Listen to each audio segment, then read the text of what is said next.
সাধারণ সম্পাদক হিসেবে কথা দিচ্ছি যে যারা এই নির্বাচনে পঞ্চায়েত বা কাউন্সিলর, চেয়ারম্যান, ভাইস চেয়ারম্যান মানুষকে বোঝাতে অক্ষম হয়েছেন, তাদের নির্দিষ্ট এলাকাটিকে প্রত্যাশিত বা আশানুরূপ ফল হয়নি, তাদের বিরুদ্ধে আমরা ব্যবস্থা নেব। তৃণমূল কংগ্রেস আজকে সভা থেকে কার্যত হুমকি দিয়েছেন। তলায় যারা নির্বাচিত আছেন বা তৃণমূলের নেতারা আছেন তাদের হুমকি দিয়েছেন। এটা একটা এমন রাজনীতির দল যে মানুষকে ভালোবাসবে কোথা থেকে? দলের কর্মীদেরকেই হুমকি দেয়, মানুষকে হুমকি দেবেই। প্রত্যাশিত ফল যাদের হয়নি তাদের হুমকি দেওয়া হয়েছে, তাদের পদ কেড়ে দেওয়া হবে। প্রত্যাশিত ফল যারা দেখাতে পারেনি, মানে জবরদস্তি ভোট যারা করতে পারেনি, তাদের হুমকি দেওয়া হয়েছে যে তাদের পদ কেড়ে নেওয়া হবে। পদ কেড়ে নিয়ে এমন কাউকে পদটা দেওয়া হবে যে 25-75-এর টাকাটা ঠিক মতো করে যেন কালীঘাটে পৌঁছে দিতে পারে। একমাত্র লক্ষ্য টাকা, দুর্নীতি। যারা জিততে পারেননি তাদের মানুষের কাজ, যে সমস্ত লোকসভা কেন্দ্র কার্যত পূর্ব মেদিনীপুরকে নিশানা, নেতাদেরকে বাড়ি বাড়ি গিয়ে ক্ষমা চাওয়ার নির্দেশ দিয়েছেন মুখ্যমন্ত্রী। যেখানে যেখানে তৃণমূল জিততে পারেনি সেখানে সেখানে বাড়িতে বাড়িতে গিয়ে ক্ষমা চাইতে বলেছে দলের কর্মীদের। ঠিক করেছে, সবাই বাড়ি বাড়ি গিয়ে যেন ক্ষমা চায়, কিন্তু ভোটারদের কাছে যেন গিয়ে ক্ষমা চায়।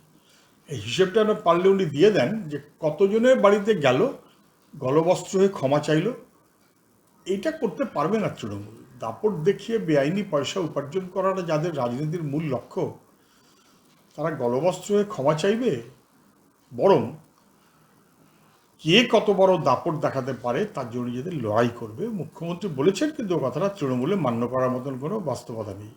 বাংলাদেশ নিয়ে বিস্ফোরক মন্তব্য করলেন, বলছেন যে যদি কোনো সহযোগিতার দরকার হয়, অসহায় মানুষ দরজা খটখটায়, রিফিউজি হলে আমরা তাদের আশ্রয়। আজকে মুখ্যমন্ত্রী বাংলাদেশ নিয়ে যে কমেন্ট করেছেন, ওনার মনে হয়েছে উনি কমেন্ট করেছেন, কিন্তু কিছু বেঠিক কথা বলেছেন, যে উদ্বাস্তু হিসেবে কি কি অধিকার আছে মানুষের, ইত্যাদি ইত্যাদি।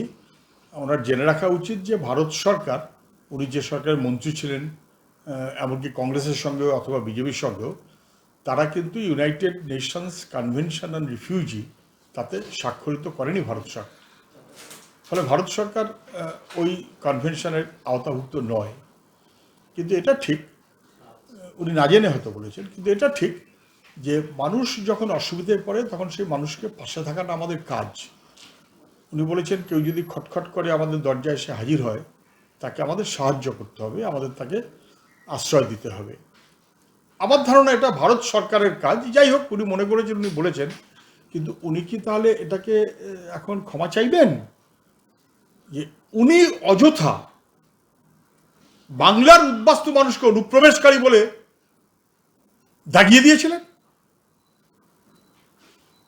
স্পিকারের চেয়ারে কাগজ ছুঁড়ে মেরেছিলেন, ক্ষমা চাইবেন? উনি কি ক্ষমা চাইবেন?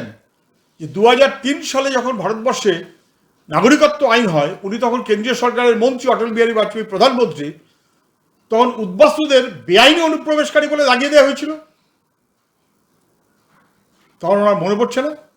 ফলে বেআইনি অনুপ্রবেশকারী বলে দাগিয়ে দিয়েছেন, আজকে হয়তো বুঝতে পারছেন, পুরনোটার জন্য ক্ষমা চান, তবে এখনকার কথা বলার কোনো মূল্য থাকবে। নচেত এখন উনি যা বলছেন তার কোনো মূল্য থাকে না। দুটোই তৃণমূলের একই বৃন্তে দুটি কুসুম। আমাদের নেতৃত্ব তৃণমূল তৈরি করার সময় বলেছিল নতুনদের তৃণমূল সম্পর্কে জানতে হবে, আবার পুরনো নতুনদের গড়ে নেবেন। তৃণমূলের নবীন প্রবীণ প্রসঙ্গে আবার উস্কে অভিষেক। মুখ্যমন্ত্রী অথবা তার ভাইপো কখন কি বলছেন তার কোনো ঠিক ঠিকানা নেই। পুরনোদের অভিজ্ঞতা, নতুনদের তৎপরতা, এটার জন্য কোনো তৃণমূল লাগে না, এটা সবাই জানেন, সবাই বলেন, এবং এটাই স্বাভাবিক। এটার মধ্যে কোনো নতুনত্ব নেই।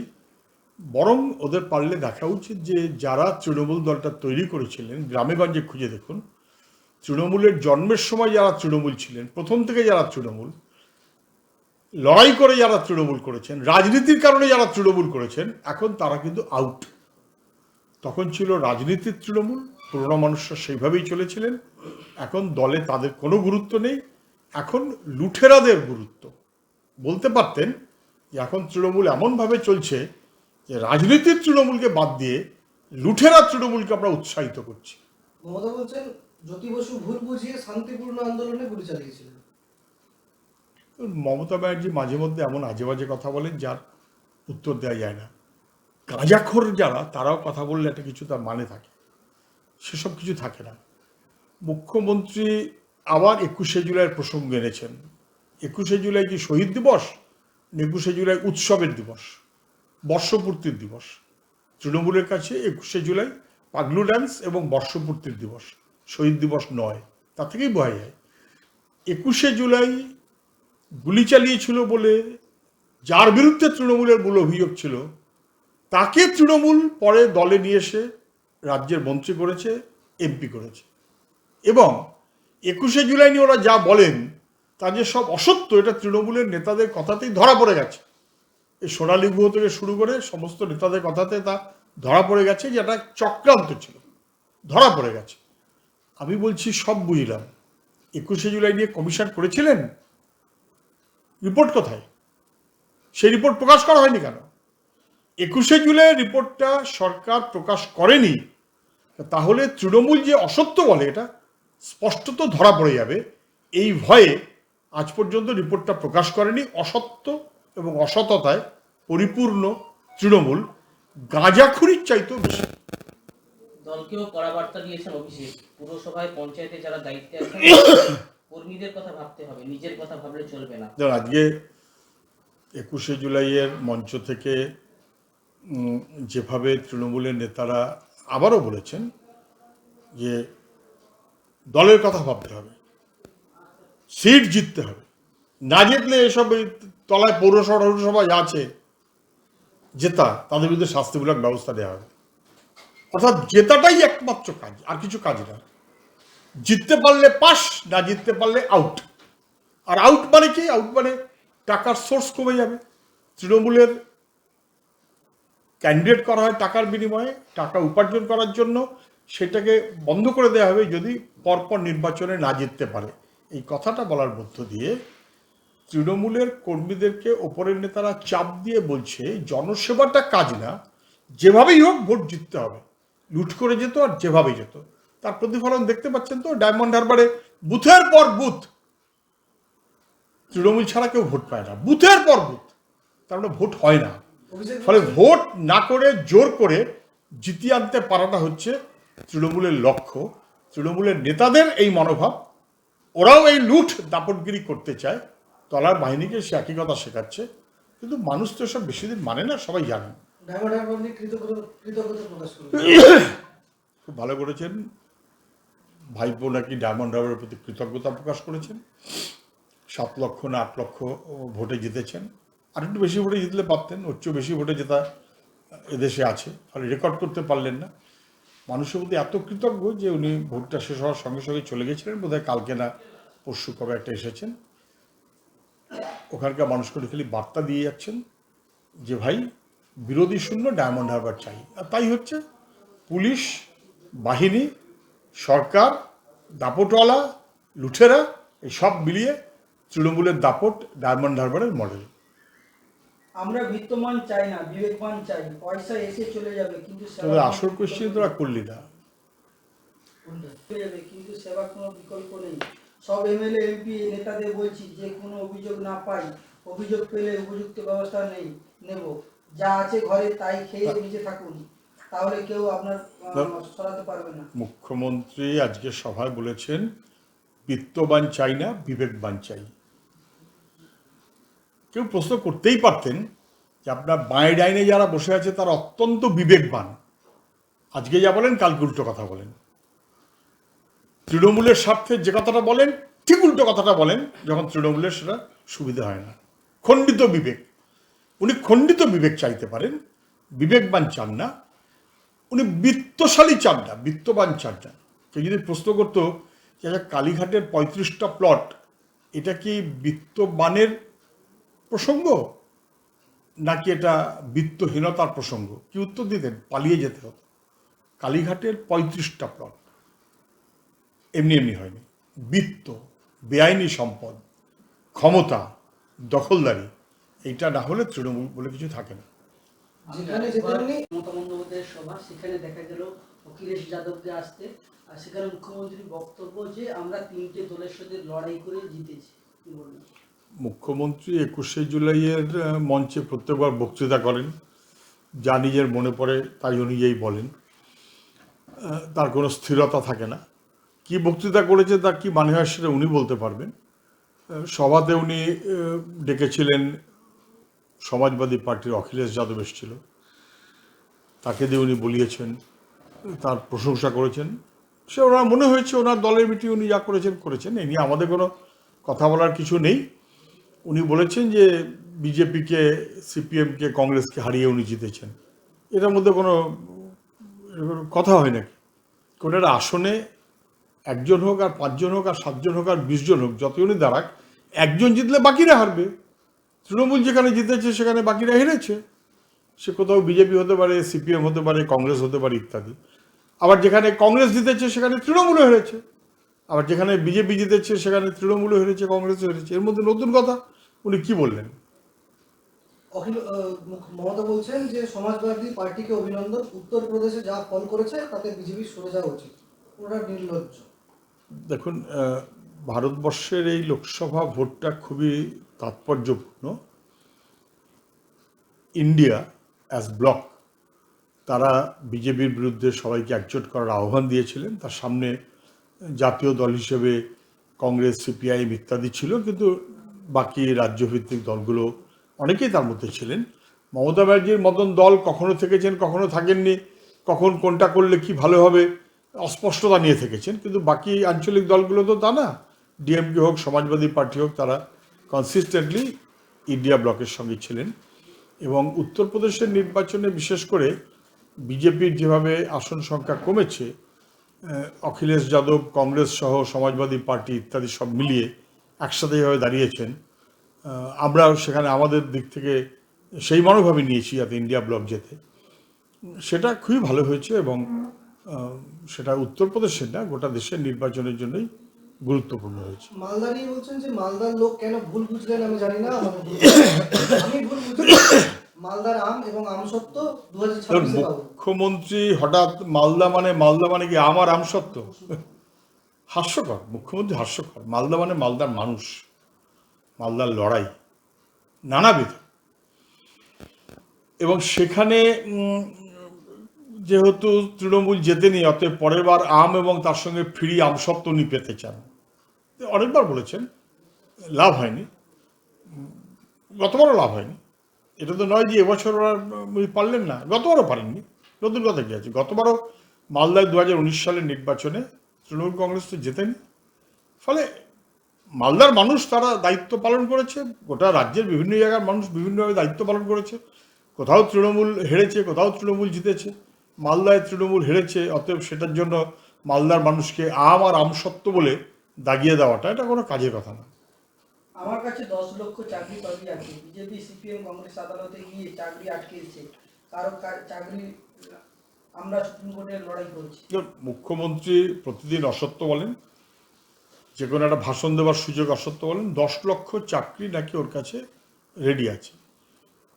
উনি তো বছরে 10 লক্ষ চাকরি দেবেন বলেছিলেন, বছরে। 13 না 14 বছর হয়ে গেল, সেই চাকরির কি গল্প হলো? বরং উনি আজকে বলেছেন নাকি 10 লক্ষ চাকরিও রেডি আছে। আর আজকেই সংবাদ মাধ্যমে প্রকাশিত হয়েছে যে শূন্যপদ পূরণের জন্য প্রস্তাব সরকার খারিজ করে দিয়েছে। শূন্যপদ পূরণ করবে না, চাকরি দেবে না। বরং লেখাপড়া জানা ছেলে মেয়ে তাদের কাজের অধিকার তাকে অস্বীকার করে 2000, 5000, 7000 টাকায় কন্ট্রাকচুয়াল কাজ করাবার মনোভাবে পশ্চিমবাংলায় সরকার চলছে। এবং সেটা যুব সমাজের বিরুদ্ধে যুদ্ধ ঘোষণা বলতে যা বোঝায় তাই। পড়াশুনো করে পরীক্ষা দিয়ে পাশ করা ছেলে মেয়ে ফেল, টাকার বিনিময়ে পিছন থেকে কিছু চাকরি এবং তার বিনিময়ে ভয়ঙ্কর দুর্নীতি, এই মনোভাবে রাজ্যের সরকার চলে। আমরা তার বিরুদ্ধে। মানুষের কাজের অধিকারকে সুনিশ্চিত করাটা আমাদের সবার কাজ হওয়া উচিত। এ রাজ্যে সরকারি চাকরি নেই, আর বেসরকারি কলকারখানা, শিল্প নতুন তৈরি হওয়া দূরের কথা, পুরনো একের পর এক বন্ধ হয়েছে। ফলে মুখ্যমন্ত্রী যুবদের বিরুদ্ধে কার্যত যুদ্ধ ঘোষণা করেছেন, অসত্য বলছেন, বুঝে গেছে। আর উনি যিনি নিজেকে লিখতেন সততার প্রতীক, সেটা লেখার মতো যোগ্যতা এখন আর নেই। গোটা দলটা এত অসততায় ভরা যে সকাল থেকে সন্ধ্যে পর্যন্ত সততা সততা সততা কথাটা বলতে হচ্ছে, কিন্তু সততার প্রতীক মমতা এটা লেখার মতো যোগ্যতা উনি পাচ্ছেন না। আমি ওনাকে চ্যালেঞ্জ করছি, বরং এত কথা না বলে আগেকার মতন হোর্ডিংগুলো ঝোলান, সততার প্রতীক মমতা। পারবেন না। এত এজেন্সির ভয় দেখানো সত্ত্বেও লোকসভা বিধানসভা ভোটে জিতেছি, নির্বাচন কমিশনারের পক্ষপাতিত্ব সত্ত্বেও আমরা জিতেছি, সিপিএম কংগ্রেস বিজেপির সঙ্গে লড়াই করে আমি জিতেছি মমতা। বললে তো আবার এক কথা রিপিট হয়ে যাচ্ছে। রেড হয়, কেউ দোষ করলে বিচার করুক, কিন্তু এসএসসি বা টেটের জন্য পার্থর বাড়িতে রেড করলে নিটের জন্য ধর্মেন্দ্র বাড়িতে রেড করে তাকে গ্রেপ্তার করা হবে না কেন? কেন এই বুদ্ধিচারিতা? ধরুন, আমাদের পশ্চিমবাংলাতে শিক্ষা দুর্নীতি ভয়াবহ, রেশন দুর্নীতি একই রকম, কয়লা গরু পাচার, সোনা পাচার ভয়াবহ, বাংলা সর্বনাশ হয়েছে। এবং সেক্ষেত্রে বিশেষ করে শিক্ষা দুর্নীতিতে রাজ্যের শিক্ষামন্ত্রী তো জেলে গেছেন। বাকি বাহিনী তাদের কি হবে? সেই তাদেরকে যারা অ্যাপয়েন্ট করেছিলেন, বিশেষজ্ঞ কমিটি যারা তৈরি করেছিলেন, মুখ্যমন্ত্রী নিজে, তাদের কি হবে? পশ্চিমবাংলায় যেমন টেট দুর্নীতি, সারা দেশে মধ্যপ্রদেশ ব্যাপক দুর্নীতি। সেক্ষেত্রে কি ব্যবস্থা হয়েছে? গোটা ভারতবর্ষে নেট এনটিএর পরীক্ষা দুর্নীতি, এবং দুর্নীতি করার মতো করে ব্যবস্থা করা হয়েছে। তার কি হয়েছে? এজেন্সি যদি বাছাই করে কাজ করে তাহলে এজেন্সি কিন্তু ধরা পড়ে যাবে এবং এজেন্সির বিশ্বাসযোগ্যতা কমবে। নেটের দুর্নীতি ভয়াবহ, ব্যাপক কেলেঙ্কারি ভয়াবহ, টেট কেলেঙ্কারি ভয়াবহ। দিল্লির সরকারে যারা আছে বা রাজ্যের সরকারে যারা আছে, এরা দুর্নীতিই জানে, এটাই ওদের মূল কাজ। অভিষেক বন্দ্যোপাধ্যায় বলছেন, এই যে 1-1.5 মাস কোনো রাজনৈতিক কর্মসূচিতে আপনারা আমাকে দেখেননি, কারণ আমি পর্যালোচনায় ব্যস্ত ছিলাম। আগামী 3 মাসের মধ্যে এর ফল আপনারা দেখবেন। 3 মাসের মধ্যে সবার সব কথার উত্তর দেওয়ার কোনো মানে হয় না। কে পর্যালোচনায় ছিলেন 1-1.5 মাস, নাকি চিকিৎসায় ছিলেন, নাকি টাকা পয়সা কোথায় কিভাবে কি ম্যানেজ করা যাবে তার ব্যবস্থায় ছিলেন, যে যার মতো বুঝতে পারছেন। আমি এ নিয়ে কোনো কমেন্ট করছি না। মমতা সরকার দায়িত্বে আসার কয়েক বছর আগেও বাংলা দারিদ্র্য সীমার নিচে ছিলেন 57.7% মানুষ। মমতার আমলে এসছে সেটা 8%, যেটা শূন্য করে দেবেন বলে দাবি। দেখুন, মমতা ব্যানার্জি আজকে দাবি করেছেন যে তার সরকার আসার আগে নাকি 57.6% দারিদ্র্য সীমার নিচে পশ্চিমবাংলায় মানুষ ছিল, সেটা নাকি উনি এখন 8% করে দিয়েছেন। গাঁজাখুরি বলে একটা শব্দ আছে, গাঁজাখুরিও হার মেনে যাবে। মুখ্যমন্ত্রীর সরকারের দেওয়া তথ্য দেখুন, 2010-11 সালে পশ্চিমবাংলায় বিলো পভার্টি লাইন ভারতবর্ষের অ্যাভারেজের চাইতে কম, 20%। রাজ্য সরকারের দেওয়া হিসেব, ওনার সরকারের দেওয়া হিসেব। আমি শুধু বামফ্রন্ট বললাম না, ওনার সরকারের সঙ্গে অ্যাকসেপ্ট করেছে, সবাই অ্যাকসেপ্ট করে নিয়েছে। গোটা ভারতবর্ষের চাইতে কম পশ্চিমবাংলায়। 57 ছিল, তার চাইতে বেশি ছিল কখন? যখন বামফ্রন্ট আসেনি, তখন ভারতবর্ষের চাইতে পশ্চিমবাংলায় দারিদ্র্য সীমার নিচে মানুষের সংখ্যা বেশি ছিল। বামফ্রন্ট কমাতে কমাতে 20%-এ নিয়ে এসেছে, এটা এই সরকারও স্বীকার করেছে। আর এই সরকারের তথ্যতেই 14% বলা হয়েছে। এখন 20টাকে উনি বামফ্রন্টের আমল বলে বাড়িয়ে 57 করেছেন, আর 14টাকে উনি ওনার সরকার বলে কমিয়ে 8 করেছেন। গাঁজাখুরিও হার মেনে যাবে। উত্তর 24 পরগনা হাওড়া ব্লকে কুলটি এলাকা থেকে বাসে করে যখন তৃণমূল কর্মী সমর্থকরা যাচ্ছিলেন ধর্মতলার শহীদ সভার উদ্দেশ্যে, সেখানে দেখা গেল অশ্লীল নৃত্য করছেন নৃত্যশিল্পীরা, তাদের সাথে তাল মিলাচ্ছেন তৃণমূল কর্মী সমর্থকেরা। আমি জানি না কে কারা কারা কোথায় গেছেন, কোন বাসে গেছেন, কোন গাড়িতে গেছেন, তাতে কারা কারা নৃত্য করেছেন, পুরুষ না মহিলা, তারা কে শ্লীল কে অশ্লীল, সে কে অশ্লীল নৃত্য করেছেন, তার সঙ্গে তৃণমূলের কর্মীরা কোথায় সঙ্গত দিয়েছেন, আমার সাবজেক্ট নয়। ওগুলো মুখ্যমন্ত্রীকে জিজ্ঞাসা করুন, উনি বলতে পারবেন যে উনি কাকে কোনটা করতে অ্যালাউ করেছেন। ওনার অ্যালাউ ছাড়া কিছু হয় না তৃণমূলে। দিলীপ ঘোষ আজ বলছেন যে আমরা সংগঠন জানি। ছেড়ে দাও, আগেরটা আমি কাটিয়ে দিচ্ছি, আগেরটা চেঞ্জ করে দাও। হ্যাঁ, ঠিক আছে। তো মুখ্যমন্ত্রীর সভাতে যারা এসেছেন তারা কে কিভাবে এসেছেন নৃত্য করতে করতে এসেছেন কিনা, শ্লীল অথবা অশ্লীল কী করেছেন, তাতে মহিলারা কোথায় অশ্লীল নৃত্য করেছেন, তার সঙ্গে কে কোথায় যুক্ত হয়ে গেছে, এগুলো মুখ্যমন্ত্রীর সাবজেক্ট, ওনাকে জিজ্ঞেস করলেই পাবেন। তবে তৃণমূলের প্রতিষ্ঠা দিবসে যেভাবে নৃত্য পরিবেশন হয় বলে ভিডিও প্রকাশিত হয়, অথবা তৃণমূল ছাত্র পরিষদের নেতার জন্মদিন পালন হবে বলে ইউনিয়ন রুমের মধ্যে যা চলে, তাতে বাংলার সভ্য সমাজের মাথাটা হেট হয়ে যায়। মুখ্যমন্ত্রীর ওগুলো পছন্দ হতে পারে বা ওনার প্রশ্রয় থাকতে পারে, কিন্তু বাংলার মানুষ এতে খুবই বিরক্ত হচ্ছে এবং খারাপ বলে মনে করছে। মুখ্যমন্ত্রীর দল, ওনার পাঠা, ওনার কথা নিয়েই উনিই তা লাজে কাটবেন না মাথায় কাটবেন ঠিক করবেন, আপনি আমি বলার লাভ কি আছে? বাংলার মানুষ বুঝতে পারছে সব। আজ ফের বেসুরো দিলীপ ঘোষ। আমরা সংগঠন জানি, আন্দোলন জানি, ভোট করতে জানি না, বিষ্ণুপুরের দলীয় বৈঠকে বললেন দিলীপ ঘোষ। দিলীপ ঘোষ নানান কথা বলছেন, তৃণমূলের মতন বিজেপির নেতারাও এখন সবাই বেসুরো কথা বলেন। সৌমিত্র খান হতে পারে, দিলীপ ঘোষ হতে পারে, অন্য কেউ হতে পারে, শুভেন্দু হতে পারে। বেসুরো কথা বললে খানিকটা কাগজে ভেসে থাকা যায় হয়তোবা, সেই কারণে দিলীপ ঘোষ কিছু বেসুরো কথা বলছেন। এখন তো উনি সভাপতি নেই, ফলে ওর একটা সুরটা বেসুর হয়ে যাচ্ছে। যেমন দিলীপ ঘোষ যখন সভাপতি ছিলেন, তখন তার আগের সভাপতি তথাগত রায়ের কথায় সবসময় বেসুর ছিল। সুর বিজেপির থাকবে না, থাকতে পারে না। বেসুরেই বিজেপি, বেসুরেই আজ বিজেপি কর্মসূচি নিয়েছেন গণহত্যা দিবস। বিভিন্ন জায়গায় ফিরাজ হাকিম, তৃণমূলের মন্ত্রী ফিরাজ হাকিমের কুশপুত্র দাহ করছেন, কি বলবেন? জানি না আমি কোথায় বিজেপি কি প্রোগ্রাম করছে, কার কার কুশপুত্তলিকা দাহ করছে, ফিরাদ হাকিমের কুশপুত্তলিকা দাহ করছে, তার নির্দিষ্ট লক্ষ্য আছে কিনা আমি জানি না। তবে গণহত্যা ঠনহত্যা বলে যদি কারুর কুশপুত্তলিকা দাহ করতে হয়, তাহলে 2002 সালে গোধরা কাণ্ড, গুজরাটের যিনি মুখ্যমন্ত্রী ছিলেন তার কুশপুত্তলিকা তো প্রথম দাহ করা উচিত, অথবা তাকে খুব সমর্থন করে ফুল পাঠিয়েছিলেন রাজ্যের মুখ্যমন্ত্রী, করা উচিত। তাহলে সেটাই, অন্য কিছু করে লাভ কি? অখিলেশ যাদব আজকে যেটা বলছেন, সেই বক্তব্য ঘিরে আজকে রাজনৈতিক পর্যালোচনা তুলবে। অখিলেশ বলছেন যে আগামী নির্বাচনে তিনি মমতা সরকারের সাথে থাকছেন। অখিলেশ যাদব উত্তরপ্রদেশের নেতা, তিনি বাংলাদেশে কি বলেছেন, মমতার মিটিংয়ে গিয়ে মমতার প্রশংসা করেছেন, এটাই তো স্বাভাবিক। মমতার মিটিংয়ে গিয়ে মমতার নিন্দামন্দন নিশ্চয়ই করবেন না, মমতার প্রশংসাই করবেন। ওনার ইচ্ছে হয়েছে, উনি প্রশংসা করেছেন, মমতা ডেকেছে বক্তৃতা করার জন্য, অত সেখানে গিয়ে কি আর মমতার বিরুদ্ধে কথা বল, মমতার পক্ষেই বলেছেন।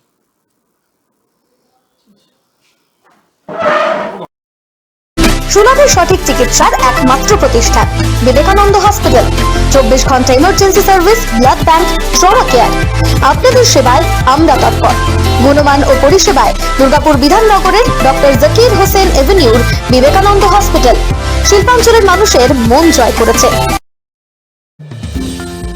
অত্যাধুনিক ডিজাইনের রুচিসম্মত গৃহসজ্জার উপকরণ মানে দুর্গাপুরের কল্পনা স্টিল এন্ড মার্বেলস ও কল্পনা ফার্নিচার। ঘর সাজানোর, চোখ ধাঁধানোর রকমারি আইটেমের মধ্যে আপনি বেছে নিন শুধু সেরার সেরাটি। এখানে আপনি পাবেন বিশ্বমানের সমস্ত ধরনের টাইলস ও furniture, RAK ceramics, Berger paints, Hindware, Nitco, Somany সহ বিভিন্ন বহুজাতিক সংস্থার তৈরি এক্সক্লুসিভ কালেকশন। পাশাপাশি আপনার জন্য কল্পনা ফার্নিচার নিয়ে এসেছে কুচিনা, কার্লন, ইউরেকা ফোকস সহ বিভিন্ন বহুজাতিক সংস্থার আধুনিক মানের আসবাব সামগ্রী। কল্পনা স্টিল এন্ড মার্বেলস ও কল্পনা ফার্নিচারের এক্সক্লুসিভ শোরুম। আমাদের ঠিকানা মুচিপাড়া মার্কেট, দুর্গাপুর 12। আমাদের শাখা রয়েছে বাঁকুড়া, ভিরিঙ্গি, বড়জোড়া, চণ্ডীদাস বাজার, শ্যামপুর মোড়, বিটু বাজার, কাঁচাবেড়িয়া ও দুর্লাভপুরে।